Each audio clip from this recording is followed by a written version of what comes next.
I'm going to ask the question, and you type your answer in the chat box.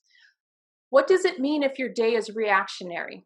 A lot of people say, oh, I wish I could be more proactive. Well, if it's not proactive, that means it's reactionary. So Jane said, less projects get done. It's stressful, putting out fires, constantly reacting. You haven't planned your day. I don't get much done. Oh, it's going on, and it's the same kind of pattern. Basically, it's all negative things that are being shared.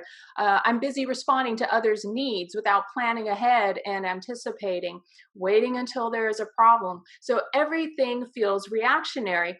And a term that's become popular in the last year to 2 years is the term fires. And I saw that mentioned in the chat. And we say that we have to put out fires all day long.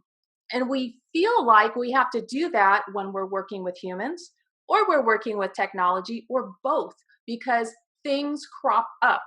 I want you to think about what percentage of your day is reactionary.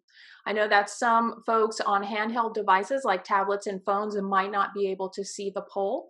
So if for any reason you can't see the poll, just put that percentage in the chat box. Again, the question is, what percentage of your day is reactionary? Do you want me to end the polling?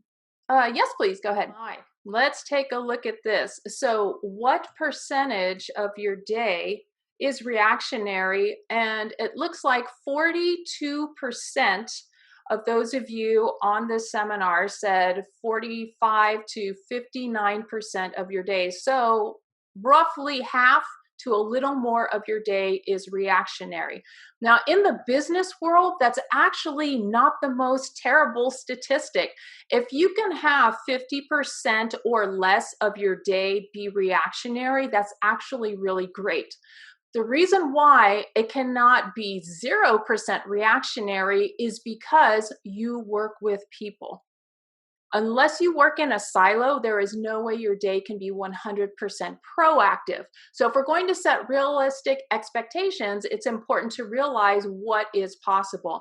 If you're dealing with humans, then about half of your day is going to be reactionary. It would be great if we can get it down to maybe 30%, but on average, it's roughly half the day is reactionary. So if that's what you feel like, then you're not alone, because that's what a lot of people feel. However, if you feel like more than 50% of your day is reactionary, that's where we need to take an even harder look at what are these time leaks, how can I be more proactive, and how can I stop these interruptions that prevent me from being more proactive.